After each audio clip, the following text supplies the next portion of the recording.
Wah, Bang Ramdan. Assalamualaikum Abah. Waalaikumsalam, Bang Ramdan. Yes. Gimana hujan ke Sumedang? Wah, hujan guluduk, Bah, petir. Aduh, tadi mah hujan cai. Hujan cair. Kalau Hujan cai, alhamdulillah tadi mah. untuk hujan es kayaknya, Bah, ya. Mm-mm, Barat. Ini udah jam 8 lebih 5. Ini sinyalnya diperbaiki. Ini kalau di Ah, laptop ya, ya, dia ya. menampilkan bahan materi kajian. Cuma ini nggak di laptop, ini Zoom-nya dijalankan di handphone.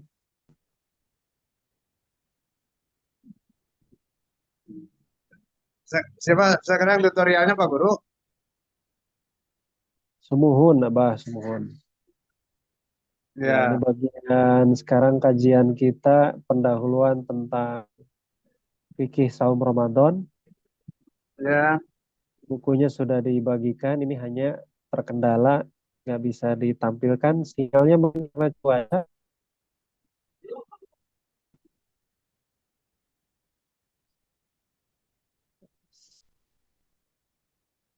Jadi banyak lancar ini kalau cuaca apa itu bah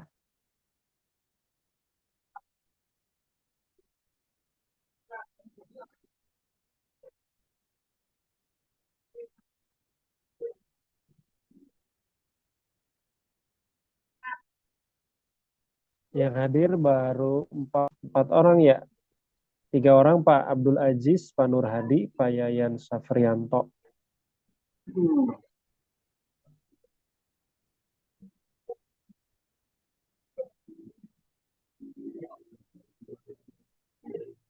Pak Yahya yang opung jangan muncul. Belum Ah, sebetulnya ada ayah Pak Yahya teh.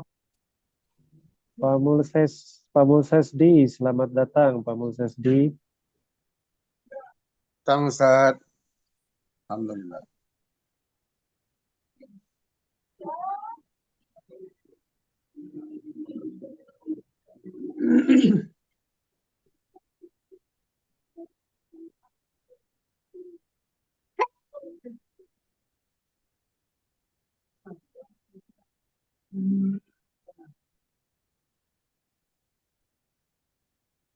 Anu lebih di Ramadan.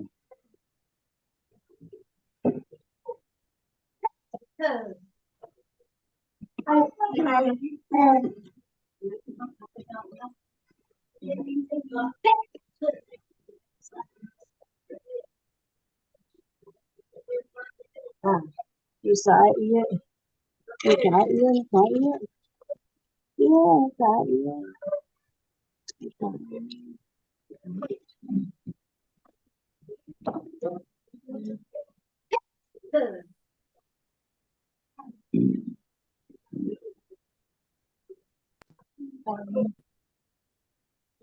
Pak Arifin, selamat datang Pak Arifin, selamat bergabung. Pak Mulsesdi, Pak Nur Hadi, Pak Abdul Aziz, Pak Yayan Safrianto.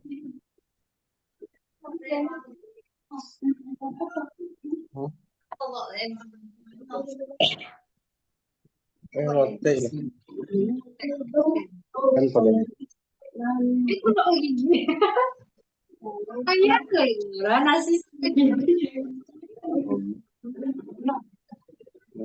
tak ada burung teh.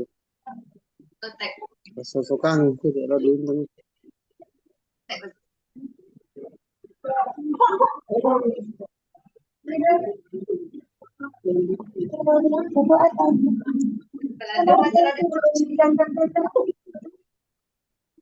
Ya Allah, mare.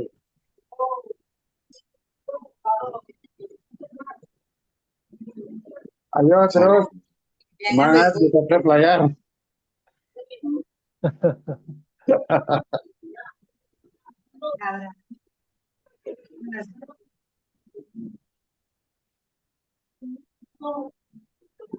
Tiga-tiga juga tuh, cuman motornya pur, nggak sampai kali.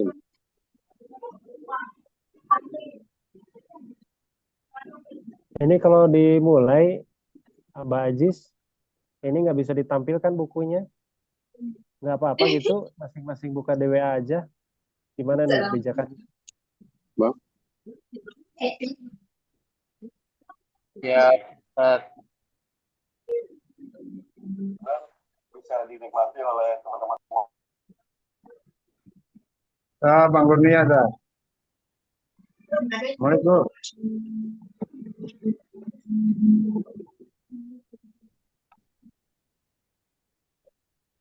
Anggur Nia lagi online juga ini katanya, Bah. Lagi ada pembelajaran online juga.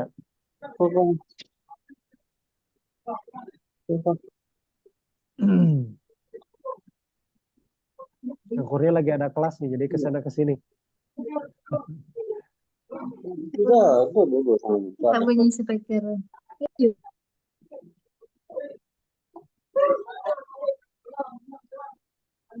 Pamul Sesdi nggak nampak gambarnya. Yang Arifin. Siap, siap, Pak. Tuh ada gambarnya. Oh, iya, iya, iya. Sehat, lagi sehat, mau- sehat. Ya, Iya, Sehat. Pak TB Simatupang ya. ya, alhamdulillah. Siap tunggu panggilan nih, Mas. Ayo dimulai, nggak apa-apa. Sudah siap ini. Oke.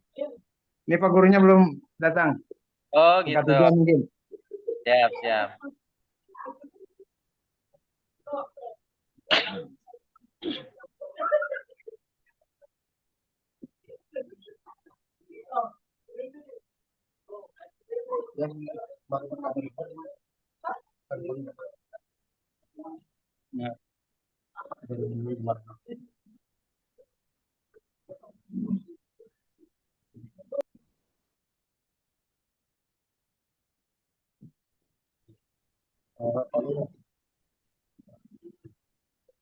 Nanti jika Pak Guru itu tugasan akan dimulai.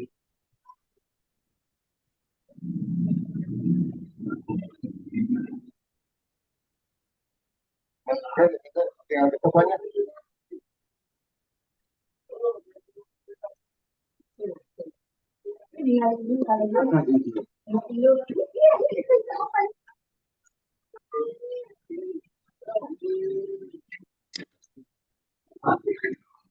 Ternyata ada hukum begini.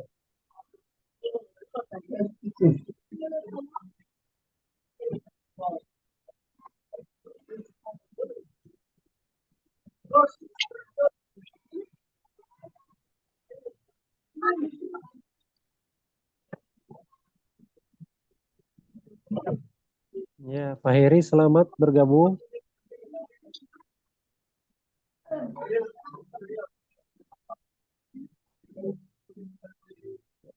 Lagi ini.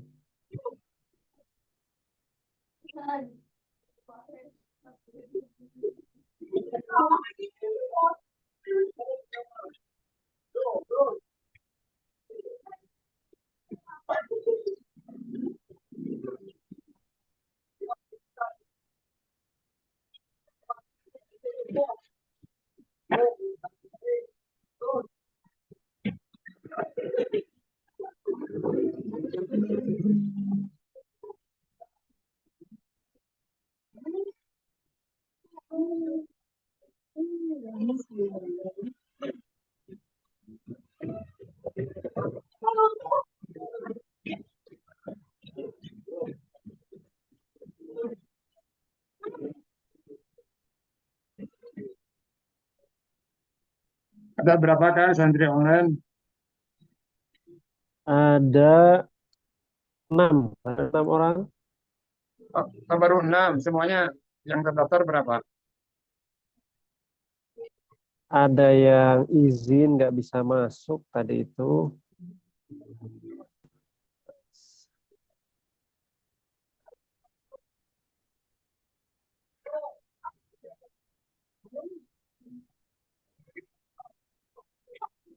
Wah, Ada lebih, ya ada 30 orang, Bang.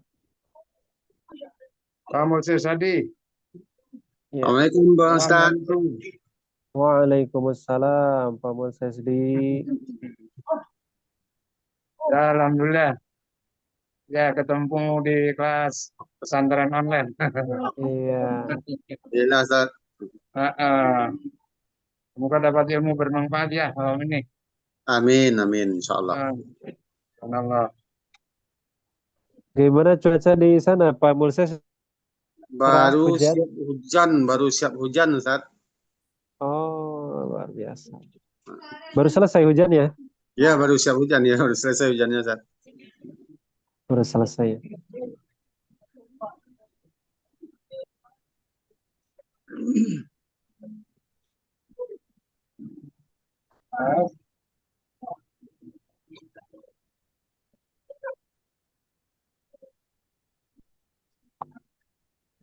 Siap. Alhamdulillah.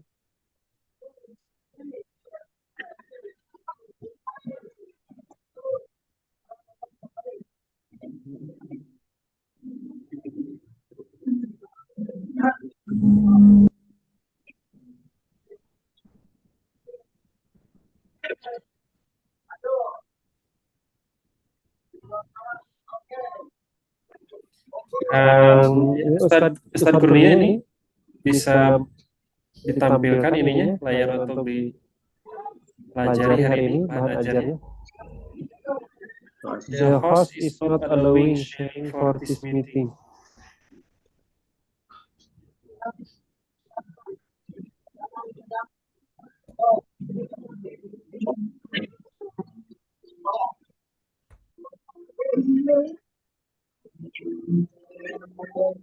Mas.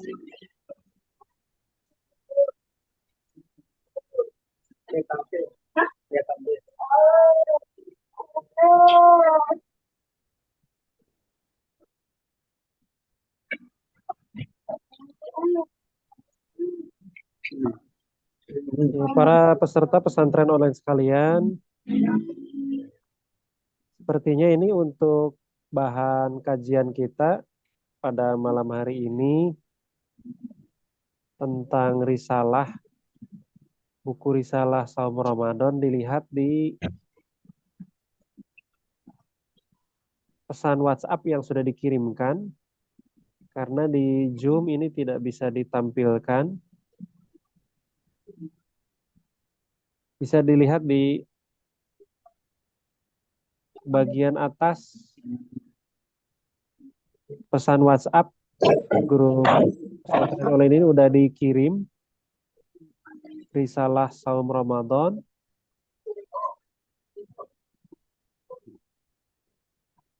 yang dikeluarkan oleh Pusat Studi Fikih Mazahibul Arba'ah Indonesia. Ada kendala teknis ini tidak bisa ditampilkan, mohon maaf ini.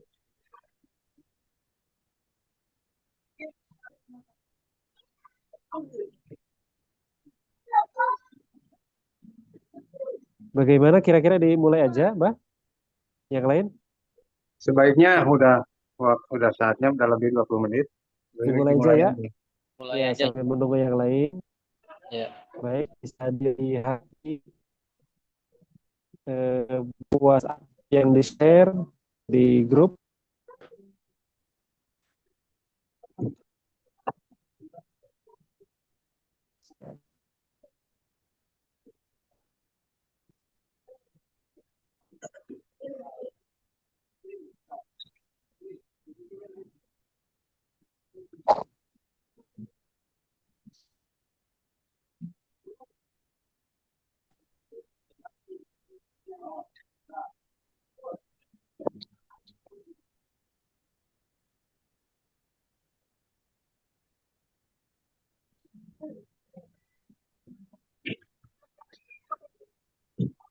Sebentar.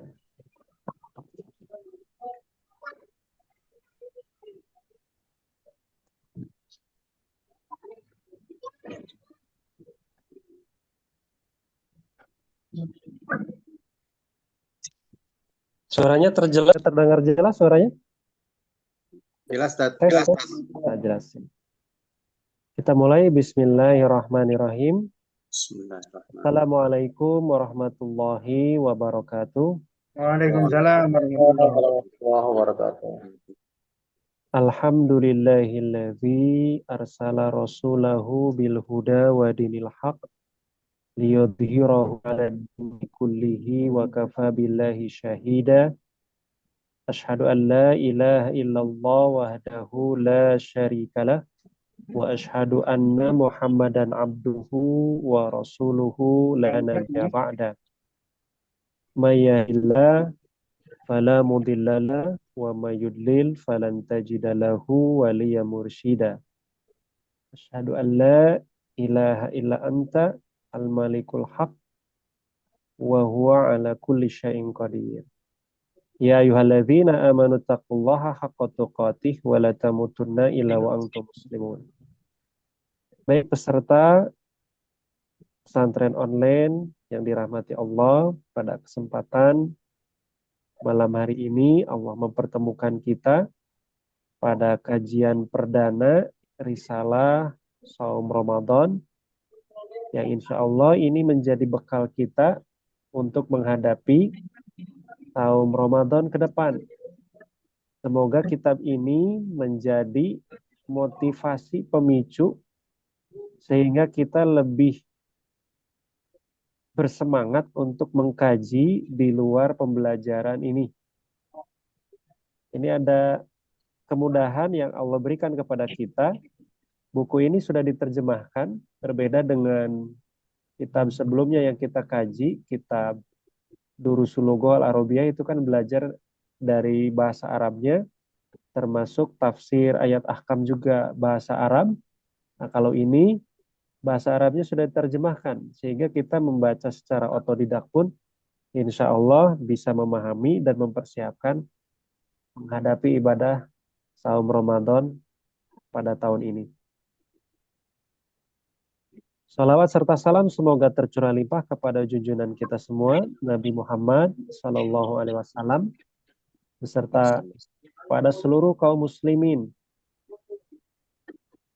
dimanapun berada hingga generasi di akhir zaman. Kita langsung masuk pada halaman kata sambutan pembina Pusat Studi Fikih Mazahibul Arba'ah. Ini bisa dilihat di PDF yang sudah dibagikan ya di grup. Bismillahirrahmanirrahim. Alhamdulillahi rabbil alamin. Assalatu wassalamu ala asrafil anbiya'i wal mursalin wa ala alihi wa ashabihi ajma'in, amma ba'du. Saya menyambut gembira dengan kehadiran buku Risalah Saum Ramadan ini sebagai panduan umat Islam melaksanakan ibadah saum. Kandungan buku ini cukup lengkap dalam menuntun setiap pembacanya mentaati aturan saum. Karena saum itu ibadah, maka berpijak di atas aturan adalah sebuah keharusan. Saya teringat bait syair yang pada syarah Alfiyah Ibnu Malik rahimahullahu ta'ala, yang artinya seseorang yang melanggar aturan hidupnya tidak akan merasa nyaman sekalipun seorang raja yang mempunyai tentara sebanyak daratan dan lautan. Ya. Jika ditemukan kesalahan dan kekurangan di buku ini merupakan kewajaran karena karya manusia tidak ada yang sempurna. Al-Imam Al-Muzani berkata, akan selalu ada kekhilafan atau keluputan dalam suatu tulisan. Walaupun atau meskipun telah dikoreksi sebanyak 70 kali. Karena Allah enggan menjadikan suatu tulisan begitu sempurna selain dari kitabnya. Sumber dari Al-Mudhil li Awhamil Jami'u wa Tafriq. Jilid 1 halaman ke-6. Akhirnya saya ucapkan terima kasih pada penulis buku yang telah memberi sumbangsih pemikiran khususnya di bidang fikih. Insya Allah buku ini akan menjadi panduan kita dalam menjalankan kewajiban saum. Semoga menjadi amal jariah bagi kita semua. Amin ya rabbal alamin. Amin. Kiai Haji Mun'im Karim MK. Selanjutnya prakata penulis sebagai pengantar. Bismillahirrahmanirrahim. Alhamdulillahirabbil alamin wal aqibatu lil muttaqin wala aduwana illa 'alal zalimin. Amma ba'du. Alhamdulillah, segala puji hanya untuk Allah Ta'ala yang karena karunia-Nya buku ini bisa penulis selesaikan. Buku ini penulis buat sebagai ikhtiar berbagi ilmu agar tidak ada amal yang kita perbuat kecuali berpijak pada landasan ilmu. Penulis teringat nasihat sahabat Ali bin Abi Thalib radhiyallahu an yang artinya amal itu memanggil dengan sebab ilmu. Jika panggilan itu direspon, maka itulah yang diharapkan. Jika tidak, maka dia akan pergi. Sebentar ya, kalau di zoom di handphone ini begini, ada yang nelpon. Izin telepon nih ke handphone ini. Bentar. Kita lanjut. Ini diriwayatkan oleh Ibnu As-Sakir dalam Zammalam Yamal bil Ilmihi halaman 38. Buku ini diberi judul Risalah Saum Ramadan yang sebagian besar berisi seputar fikih saum. Mengetahui fikih saum ini merupakan hal penting bagi kita yang diwajibkan melaksanakan saum. Seorang ulama tabi'in terkemuka di Madinah, yaitu Az-Zuhri rahimahullahu ta'ala pernah berkata, Ma'ubidallahu bimisli fikih. Yang artinya tidaklah Allah disembah dengan cara yang baik, sebaik-baiknya cara dalam menyembah Allah seperti dengan ilmu fikih. Terdapat di dalam kitab Jami'ul Bayan lil Ilmi wa Fadlihi juz halaman 119. Seakan-akan beliau hendak menyampaikan pesan bahwa cara terbaik menyembah Allah dengan benar dan dengan kemampuan paling prima adalah melalui ilmu fikih. Akhirnya, hanya Allah Ta'ala kami memohon maghfirah, rahmat, dan ridhonya diiringi sejumput harapan semoga karya ini menjadi amal soleh yang diridhoinya. Amin ya rabbal alamin. Oke. Dr. Ubaidillah Riyadul Haq. Ya, pentingnya kita mengabdi kepada Allah berdasarkan pada ilmu yang memberikan pemahaman, yaitu al-fiqh. Beberapa hari sebelumnya kita sudah mempelajari tentang usul fikih ya bersama Ustadz, sehingga nanti lanjut akan ada gambaran antara perbedaan fikih dan usul fikih. Baik, para peserta pesantren online, selanjutnya kita masuk dalam daftar isi. Di dalam daftar isi ini terbagi menjadi 9 bab ya. Ada 9 bab. Yang pertama, Muqaddimah, pembahasan berkaitan dengan keutamaan Ramadan, berbenah diri sebelum tamu itu datang, yakni bulan Ramadan. Bab kedua, kewajiban saum Ramadan. Kita juga mempelajari tentang pengertian saum, dasar hukum meninggalkannya, hikmatu tasyri, syarat wajib saum, dan rukun saum. Bab ketiga, menghidupkan Ramadan dengan amalan sunnah. Bab keempat, hal-hal yang membatalkan dan merusak saum. Bab kelima, ketentuan qada dan fidyah. Bab keenam, salat tarawih. Bab 7, meraih Lailatul Qadar dan itikaf. Bab ke-8, zakat fitrah. Bab ke-9, sunnah Nabi di hari Idul Fitri. Dilengkapi dengan lampiran, doa, dan contoh khutbah Idul Fitri. Baik. Sampai sini ada yang mau disampaikan, ditanyakan para peserta pesantren online? Sebelum kita masuk ke bab pertama, bab Muqaddimah. Cukup jelas? Jelas, Tan. Ini untuk selanjutnya ya, untuk mengefektifkan waktu. Mohon izin saya tidak akan membacakan bilughatil arabiyahnya, sudah ada terjemahnya, jadi kita langsung mencoba untuk memahami isi kandungan dari kitab ini berdasarkan dari terjemahnya. Baik, bismillah. Kita masuk pada bab 1 Muqaddimah. Beberapa saat lagi kita akan bersua kembali dengan Ramadan. bulan penuh berkah.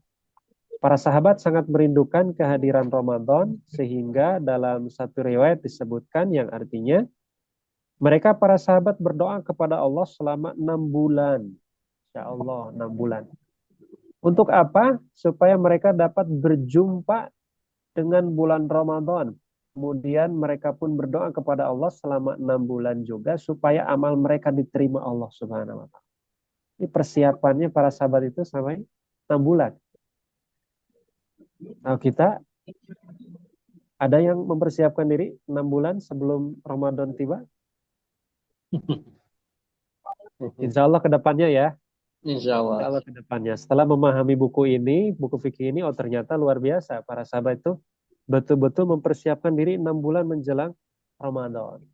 Kalau kita gimana yang dipersiapkan? Ya, sebelum Ramadan ini masuk, kita sudah persiapkan diri sehingga 30 hari atau 29 hari pada saat Ramadan tiba, semuanya sudah fokus untuk ibadah. Maka di setiap majelis taklim, saya anjurkan kepada jamaah untuk fokus mencurahkan diri beribadah, memperbanyak amal soleh. Biasanya disibukkan 10 hari terakhir itu membuat kue. Nah, ini betul tidak Pak? Biasanya bapak-bapak diminta antar belanja buat beli bahan, antar ke pasar buat beli baju, persiapan, lebaran. Nah, itu harus mulai dirubah itu. Jadi diusahakan sekarang kan udah sangat-sangat dimudahkan. Kue bisa dipesan secara online, pakaian pun bisa dipilih dan sebagainya. Sehingga ketika kita masuk bulan Ramadan, dari awal sampai akhir, ketika itikaf 10 hari terakhir pun bisa fokus untuk perbanyak amal ibadah kita di 10 akhir bulan Ramadan. Ini banyak umat Islam itu yang menjadikan bulan Ramadan itu hanya sebagai euforia, formalitas.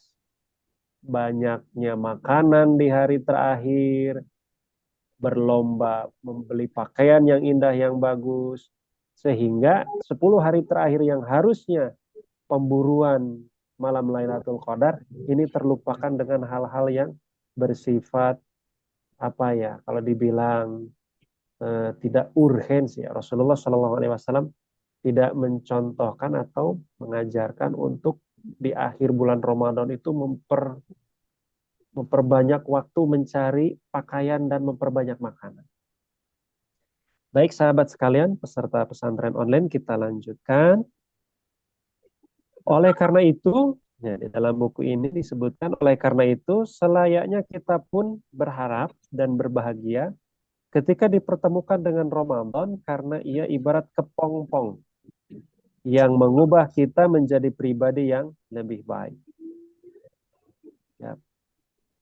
Selanjutnya keutamaan Ramadan. Dari sekian banyak hadis yang berbicara tentang keutamaan Ramadan, terdapat riwayat yang sahih yang menyebutkan beberapa keutamaan Ramadan. Ya. Ini hadis dari Abu Hurairah. Ia berkata, ketika datang bulan Ramadan, Rasulullah SAW bersabda, telah datang kepada kalian bulan Ramadan, bulan yang penuh berkah, di dalamnya Allah mewajibkan saum pada kalian. Di dalamnya pintu-pintu surga dibuka lebar dan pintu-pintu neraka ditutup rapat dan setan-setan dibelenggu. Pada bulan Ramadan ada satu malam yang lebih baik daripada 1000 bulan. Dan barang siapa tidak mendapati malam itu, maka ia telah kehilangan pahala 1000 bulan.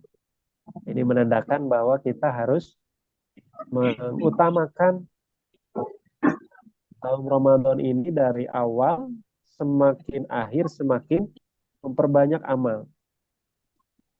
Dalam salah satu riwayat nanti kita akan kaji kapan malam 1000 bulan itu terletaknya. Ternyata para ulama menyampaikan 10 hari terakhir.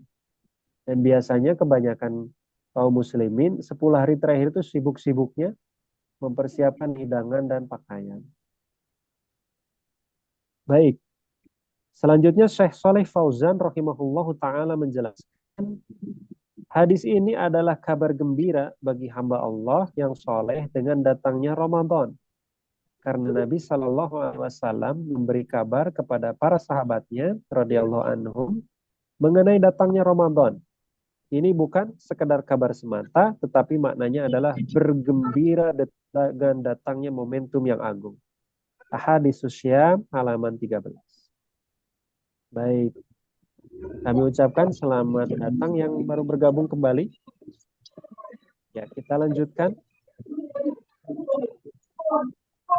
Di halaman kedua, Ibnu Rajab Al-Hambali rahimahullah ta'ala menjelaskan bagaimana tidak bergembira seorang mukmin diberi kabar terbukanya pintu-pintu surga.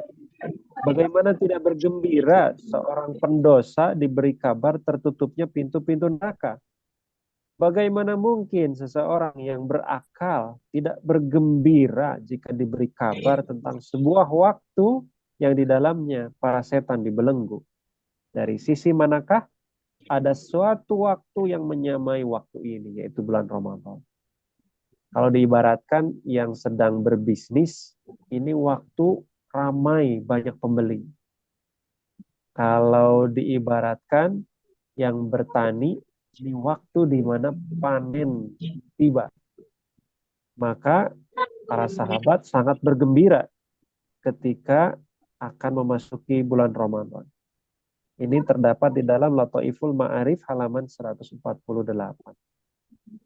Selanjutnya dibahas juga di halaman ketiga penjelasan makna Futihat Abwabul Jannah, dibukanya pintu surga. Baik, ini sudah sering kita dengar di beberapa majelis taklim bahwa di setiap Ramadan juga sering ada taklim dibukanya pintu surga. Dari mana sumber kajiannya? Pertama, sebagian ulama cenderung memaknai kalimat ini secara hakiki, sesuai dengan zahir hadis.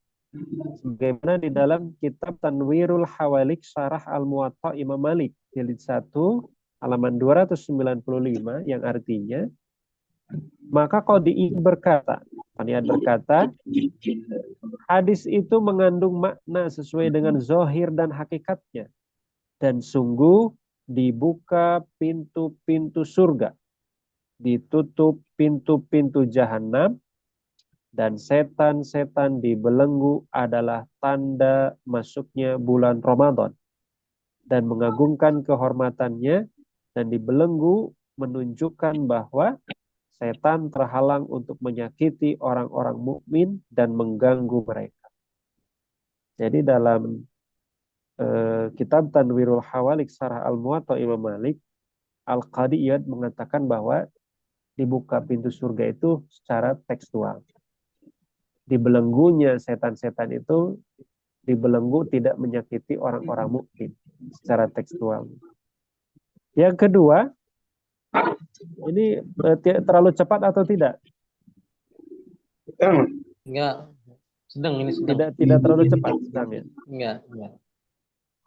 Baik, yang kedua, sebagian ulama cenderung memaknai kalimat itu secara majazi. Jadi ada dua ulama yang memandang tentang hadis ini. Ini yang kedua, terdapat di dalam Syarah Sahih Muslim oleh Imam An-Nawawi, jilid keempat, halaman 46, yang artinya, Al-Qadiyat berkata pula, orangnya sama ya. Hadis itu mengandung makna hiasan dan isyarat kepada banyak pahala dan pengampunan.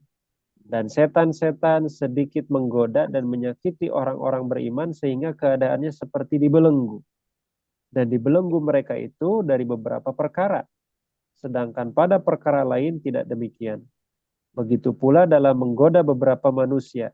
Sedangkan pada manusia lain tidak demikian. Mana ini dikuatkan oleh riwayat kedua atau dengan kalimat dibuka pintu-pintu rahmat, futihat abwabur rahmah, dan diterangkan dalam hadis lain, setan-setan durhaka dibelenggu. Al-Qadiyat berkata pula, dibuka pintu-pintu surga dapat dimaknai pula sebagai ungkapan tentang sesuatu yang dibukakan oleh Allah Ta'ala bagi hamba-hambanya, yaitu berupa berbagai ketaatan secara umum pada bulan ini yang tidak didapati pada bulan lain, seperti saum, qiyamu Ramadan, perbuatan berbagai kebaikan dan meninggalkan berbagai perbuatan yang menyimpang. Serta berbagai ketaatan ini menjadi asbab masuknya surga dan menjadi pintu menuju surga. Itu makna dari Futihat Abwabul Jannah. Ada dua ulama yang menerangkan, ada yang secara harfiah, ada juga yang secara majazi. Selanjutnya, makna ditutup pintu neraka.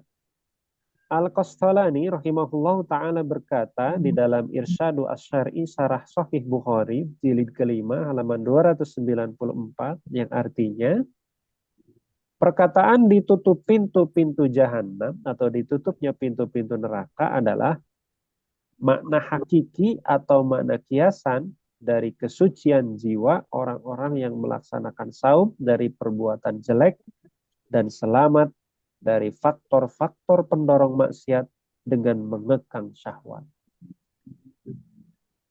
Nah itu. Jadi ditutup pintu neraka itu oleh pribadi muslim yang memperbanyak amal ibadah serta meninggalkan berbagai macam maksiat dan syahwat. Imam Al-Baji rahimahullah ta'ala berkata, perkataan dan ditutup pintu-pintu neraka bermakna banyak pengampunan dan pemaafan dari berbagai dosa. Ini di dalam Al-Muntaqa Syarah Muwatta jilid kedua 211. Allah memberikan banyak sekali pengampunan dan pemaafan dari berbagai dosa. Dilipat gandakannya pahala dan diampuninya dosa. Selanjutnya, makna dari setan dibelenggu. Nah ini bagus nih, ada pertanyaan yang sering ditanyakan. Kalau benar setan dibelenggu, tapi kenapa kemaksiatan tetap marak? Kemaksiatan tetap ramai dilaksanakan. Bahkan tidak sedikit di bulan Ramadan, di beberapa tempat memang tempat makan, tempat jajanan di pinggir jalan tertutup, cuma kaki kelihatan. Ada kaki yang menggantung, berarti itu banyak orang tuh yang lagi makan. Katanya setan dibelenggu, tapi kemaksiatan masih tetap marak. Ini penjelasannya. Imam Al-Qurtubi rahimahullahu ta'ala berkata, dimuat di dalam Hasyiah As-Suyuti ala Sunanun Nasa'i jilid 3 halaman 30, yang artinya, jika dikatakan bagaimana banyak terjadi kejahatan dan kemaksiatan di bulan Ramadan, padahal jika setan dibelenggu, hal itu seharusnya tidak terjadi. Maka jawabannya sesungguhnya setan itu dibelenggu. Tidak dapat menggoda tiada lain kepada orang yang melaksanakan saum dengan saum yang memenuhi syarat-syaratnya dan memelihara adab-adabnya. Jadi kembali kepada pribadi seorang yang melaksanakan saum itu sendiri. Memang begitu sulit ya, 11 bulan dilatih terbiasa mengikuti syahwat. Sedangkan di bulan Ramadan tantangannya harus sekaligus dihentikan mengikuti ketentuan dan menjalankan adab-adab saum Ramadan.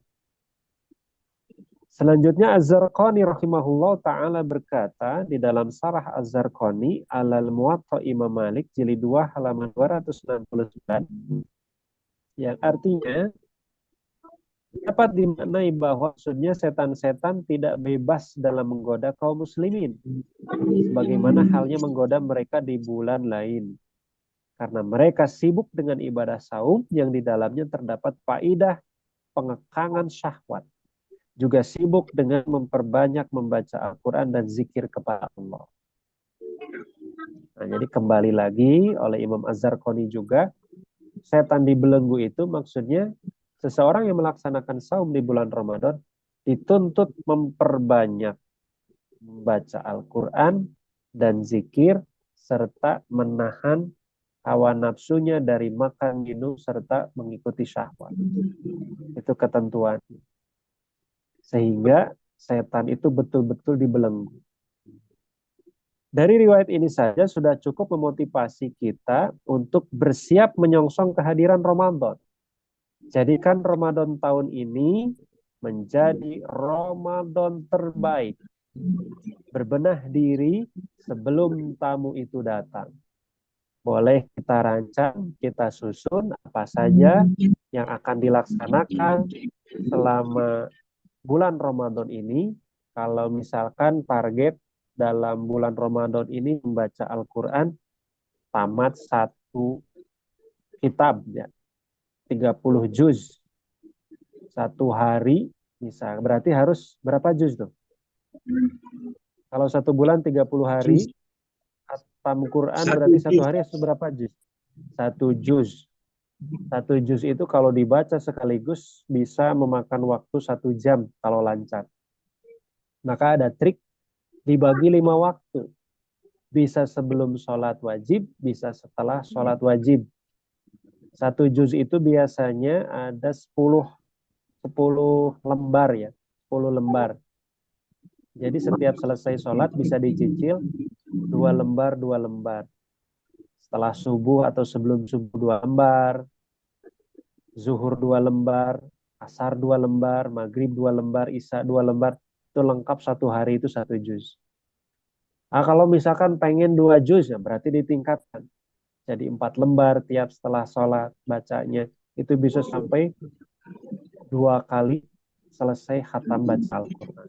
Itu berbenah mempersiapkan diri menjadi Ramadan terbaik. Selanjutnya, berbenah diri sebelum tamu itu datang. Pada bab 1 ini, Amr bin Qais rahimahullahu ta'ala berkata, Tuba liman aslaha nafsahu qabla Ramadan. Sungguh beruntung bagi orang yang membenahi dirinya sebelum masuk Ramadan. Ini betul-betul para ulama memuji orang-orang yang memang mempersiapkan membenahi diri sebelum memasuki bulan Ramadan. Salah satu di antara upaya untuk membenahi diri adalah memperbanyak taubat dan istighfar. Karena tidak seorang pun yang tidak memiliki dosa. Sebagaimana hadis yang diriwayatkan oleh Imam At-Tirmizi nomor 2499 dalam Sahih At-Targhib 3139, Kullu bani Adam khata'un wa khairul khata'ina at-tawwabun. Setiap anak Adam pasti berbuat salah dan sebaik-baik orang yang berbuat salah adalah yang bertaubat. Selanjutnya di dalam Ihya Ulumuddin Imam Ghazali jilid 1 halaman 356 dikatakan bahwa seorang laki-laki bertanya kepada Hasan Al-Bisri, "Wahai Abu Sa'id, semalaman aku dalam keadaan sehat, lalu aku ingin melakukan sholat malam, dan aku telah menyiapkan kebutuhan untuk bersuci, tapi mengapa aku tidak dapat bangun?" Hasan Bisri mengatakan, jawabannya adalah dosa-dosamu mengikatmu atau dosa-dosamu yang menghalangi. Masya Allah. Maka perbanyak istighfar. Ini sering ya, kadang-kadang sudah disiapkan alarm di handphone, sudah diatur alarmnya, bahkan minta tolong dibangunkan untuk tahajud. Ternyata handphone nggak kedengeran, yang membangunkan pun ikut ketiduran. Kalau menurut Hasan Al-Bisri, dosa-dosamu menghalangi. Ya.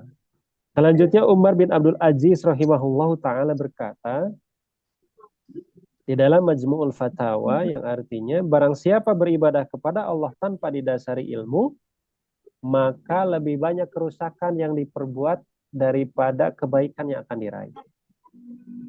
Hasan Al-Bisri rahimahullah berkata di dalam Miftahud Darisus Sa'adah jilid 1 halaman 83 yang artinya beramal tanpa ilmu itu seperti berjalan di luar jalur. Orang yang beramal tanpa ilmu, maka kerusakan yang ditimbulkannya akan lebih banyak daripada kebaikan yang diraih. Maka carilah ilmu dengan tidak mengganggu ibadah dan beribadahlah dengan tidak mengganggu mencari ilmu. Ini banyak kaum muslimin yang beralasan bahwa sibuk sehingga tidak sempat menuntut ilmu. Atau sebaliknya, ibadah terus-terus tanpa mengupgrade keilmuannya, tanpa meningkatkan keilmuannya. Ini pun juga ternyata tidak bagus. Bagaimana yang disampaikan oleh Hasan Al-Bisri. Selain itu pula ada yang bertanya, Ustaz, kalau di dalam Islam kan orang yang tidak tahu itu tidak berdosa. Sedangkan kalau tahu tidak dilaksanakan berdosa. Oh, kalau gitu saya mah lebih baik nggak tahu aja deh supaya nggak kena dosa. Gitu. Justru jikalau seseorang menghindar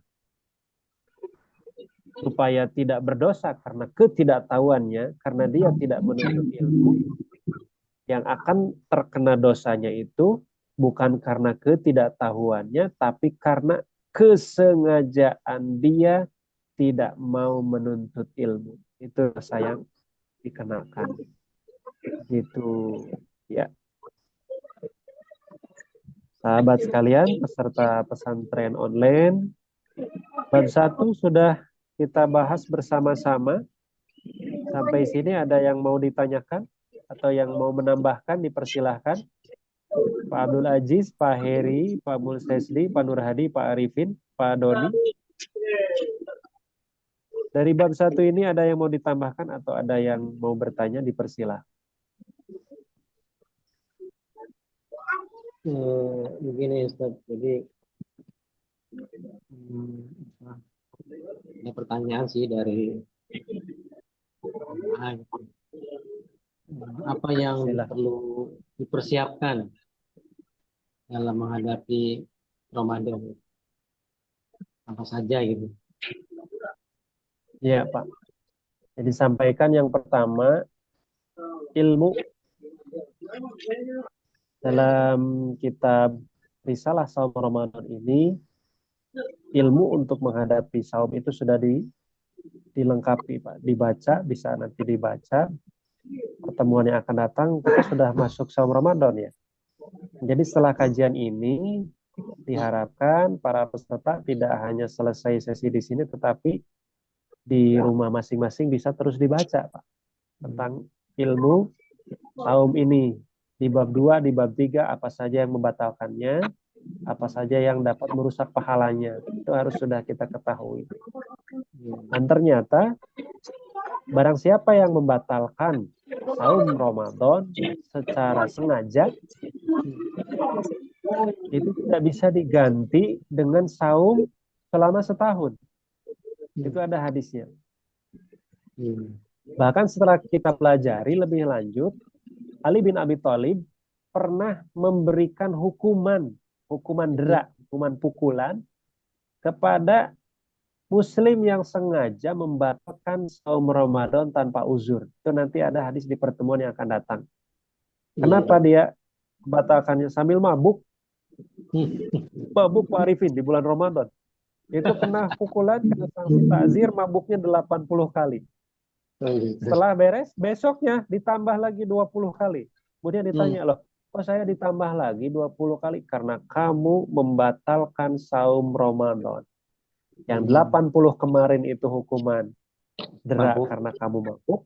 Dan untuk hari ini, hukuman dera karena kamu sengaja membatalkan tanpa uzur syar'i. Oh, itu zaman Ali sampai seperti itu. Kira-kira kalau di zaman sekarang diterapkan, ada orang yang berani membatalkan saum Ramadan gak ya? Nggak tahu juga. Zaman sekarang kayaknya kalau hukum dera, hukum pukul seperti itu, orang mikir-mikir dulu bisa membatalkan saum Ramadan secara sengaja. Itu yang pertama Pak, tentang ilmunya. Yang kedua, memang perlu ada kita susun target. Target disusun. Kalau bisa secara tertulis ya. Anak-anak di sekolah itu, sekolah-sekolah suka dikasih buku aktivitas bulan Ramadan. Bacaannya, tadarusnya, mengikuti kuliahnya, itu terpantau. Kadang beda kalau kita sudah dewasa yang sudah tidak sekolah lagi, merasa tidak ada yang memantau, merasa tidak ada yang mengawasi, sehingga tidak tercatat, tidak terevaluasi. Maka sebaiknya rencana selama bulan Ramadan itu sudah kita catat, kita persiapkan. Tadarusnya, targetnya sampai mana, bahkan yang lebih hebat ya, dibandingkan dengan yang membaca tadarus Quran, yang lebih hebat itu yang mampu mempelajari sampai ke terjemah dan tafsirnya. Kalau bisa nih, Ramadan kita sekarang tidak hanya selesai membaca Quran saja, tetapi diusahakan mampu selesai membaca terjemahnya juga. Gitu. Cukup sekian Pak Arifin ya, Ya, persiapan menghadapi tahun Ramadan. Barangkali ada yang mau menambahkan? ya, jadi Pak Haji, kalau ilmu itu kan terkait dengan ini ya Ustaz ya, untuk bisa tahu apa pembatal puasa, terus hal-hal yang perbuatan yang bisa menyanyiakan puasa kan gitu. Nah, betul, betul. kan tentunya tidak cukup hanya dengan ilmu gitu ya Ustaz. Harus Betul. juga disiapkan apa ya, mungkin mentalnya lah gitu lah Ustaz. Jadi misal gini, kayak orang bekerja Iya. di perusahaan gitu kan. Dia puasa, tapi temennya nggak puasa nih gitu. Terus pas siang mereka makan gitu kan. Nah, dia kan harus apa ya, kuat mentalnya gitu berarti kan. Mental, ya bisa. Artinya mental juga harus dipersiapkan berarti ya. Iya, betul. Biasanya mental itu dibentuk ya berdasarkan pemahaman ilmu. Kalau seseorang memahami ilmu tentang rukun, syarat, wajib, untung dan rugi, itu tercipta mental yang bagus, mental yang kuat. Mengapa keilmuan? Kenapa mental umat Islam saat ini dengan mental para sahabat di masa lalu bisa berbeda? Padahal kalau dilihat dari sisi fasilitas, di masa sekarang sama masa dulu itu jauh berbeda. Segala sesuatu sangat dimudahkan saat ini. Kenapa? Karena memang di masa sekarang generasi muslim sangat sedikit sekali mempelajari ilmu-ilmu Islam. Lebih banyak mempelajari ilmu-ilmu eksak. Itu juga yang menyebabkan mentalitas kaum muslimin itu tidak setangguh itu para asabiqunul awalun, para sahabat-sahabat yang lalu. Maka barang siapa di antara kaum muslimin di masa kini yang mempelajari ilmu Islam sebagaimana para sahabat di masa lalu benar-benar mempelajari Islam, mencoba menjalankan Islam seperti yang dicontohkan oleh Rasulullah secara kafah, maka akan terbentuk mental-mental yang luar biasa. Nah, di dalam kitab fikih ini, selain dari membenahi, melengkapi kita dengan ilmu, membentuk mentalitas seorang muslim untuk siap menghadapi ibadah saum Ramadan meskipun di lingkungan kerja, di lingkungan pergaulan banyak yang membatalkan saum. Nah, dia punya benteng sendiri, punya mentalitas yang bagus dibangun dari pemahaman, dari fikih itu sendiri. Itu tambahannya. Terima kasih Pak Arifin. Ya, betul, mental juga. Jadi pokoknya di ilmu ya pokoknya ya. Iya, seperti itu. Iya, ya. Oke, Ustaz, syukran. Ya. Selanjutnya, boleh bertanya Pak Ustaz? Mangga Pak Abdul Aziz, silakan. Terima kasih Pak Ustaz atas waktunya. Ya walaupun kita tidak bulan mempersiapkan diri untuk masuk di bulan Ramadan, tapi setidaknya melalui kajian online ini ya kita juga sudah termasuk mempersiapkan diri. Dan mengenai kejadian-kejadian masalah persiapan ini tidak bisa dilakukan pada dunia. Ya contoh, karena khususnya di lingkungan kita, marema ibadah itu asal rame, asal semarak. Jadi ilmu-ilmu yang kita dapatkan sebelum datang Ramadan ini tidak bisa diaplikasikan karena terbawa arus lingkungan. Contoh, waktu taraweh seharusnya seperti khusyuk. Ya kita ini terbawa arus. Itu bagaimana sikap kita? Apakah mengikuti aja bagaimana ramenya atau memisahkan diri? Terima kasih Pak Ustaz. Ya. Sama-sama nih, pertanyaannya bagus. Abah Abdul Aziz, barusan dari tadi Pak Arifin juga pertanyaannya bagus. Bagaimana situasi kondisi ketika ibadah malam hari, sholat taraweh kayak Ramadan itu, banyak orang yang melakukan itu secara euforia, main-main. Ya, ini juga harus mulai diperbaiki ya. Karena ibadah itu tidak hanya lengkap rukun dan syaratnya, tetapi pelaksanaannya harus tumanina. Bagaimana kalau lingkungan tidak memadai, apakah kita harus bergabung atau terpisah? Kalau saya secara pribadi ya, ini wallahu alam, kalau ustadz yang lain, Ustadz Hafid atau Ustadz Kurnia, pandangannya seperti apa, atau Ustadz Rahmat sendiri. Kalau saya secara pribadi, ibadah itu tidak bisa untuk main-main, jadi memang harus memberikan contoh suri tauladan bahwa ibadah yang bagus itu seperti ini gitu loh. Yaitu bahkan kalau bisa kita ajukan usulan ke pengurus masjid DKM bahwa ternyata ibadah saum selama ini, ibadah tarawih kita selama ini tidak sesuai dengan apa yang Rasulullah SAW contohkan. Kalau sekiranya tidak bisa, yaitu tetap DKM, oh Pak Nur gitu meriah, kurang meriah kalau gitu mah. Justru meriahnya itu ibadah tarawih itu lempar sana, lempar sini, hantam sana, hantam sini. Nah, itu terasa meriah Ramadan itu. Kalau seperti itu mah ya lebih baik. Kalau menurut saya pribadi mufarokoh. Terpisah bah. Itu urusannya sama Allah. La ta'ata bimaksiatillah. Saya ikutnya kaidah ke sana. Kalau banyak orang yang bermaksiat, kita tidak perlu ikut dalam kemaksiatan itu. Wallahu a'lam. Oke, ini jadi Dan dua yang minggu perlu juga, dengan iya betul.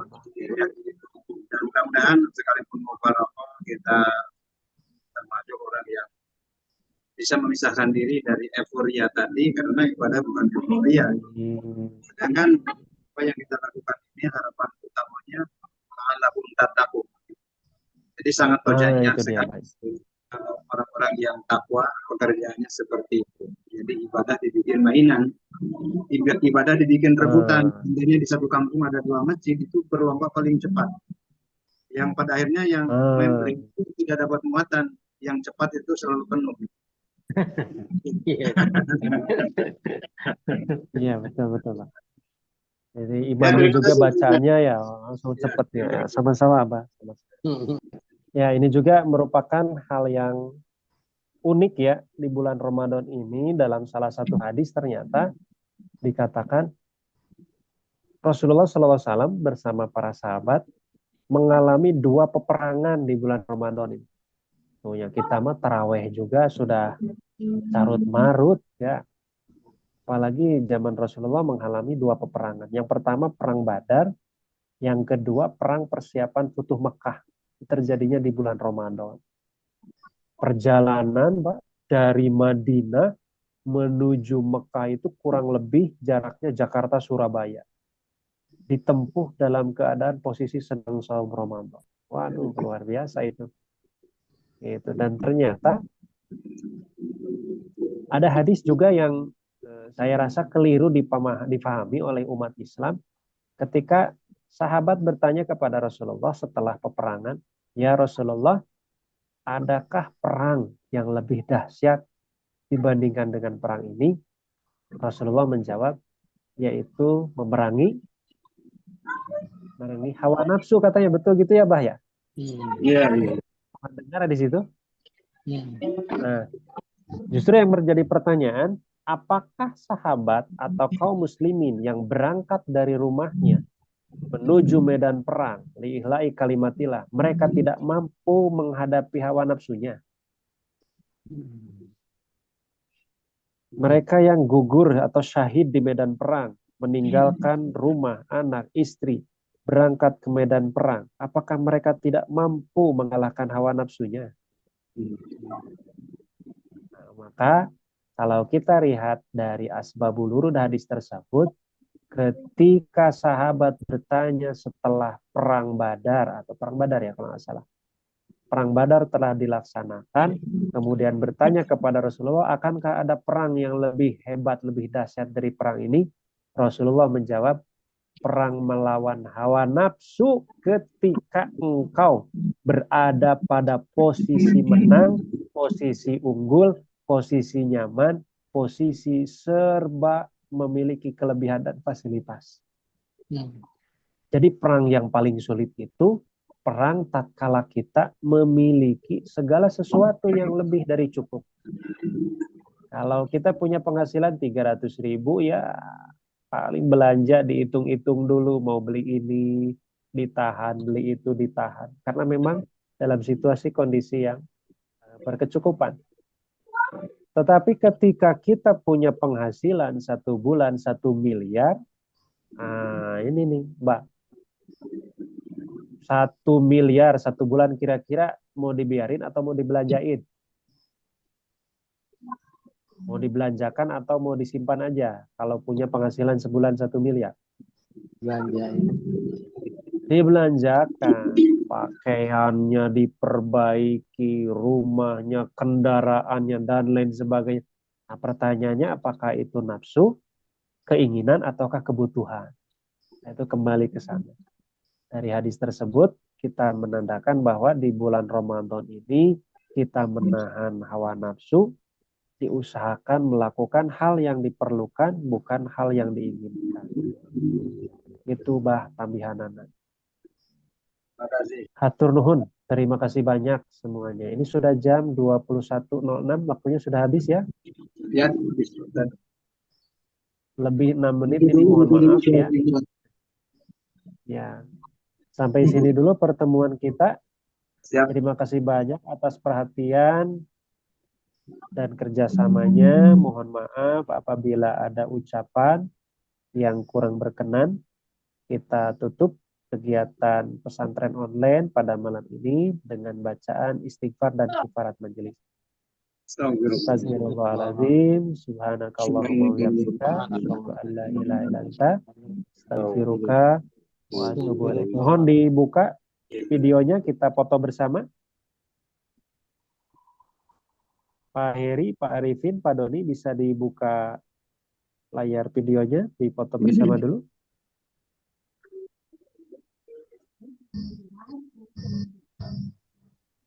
Ustadz Kurnia sudah ada? Ustadz Kurnia? Nah, ada Pak Yayan juga, Pak Arifin, Pak Yayan bisa dibuka ininya? Apa itu? Kita berfoto dulu. Videonya Pak udah. Arifin, Pak Heri.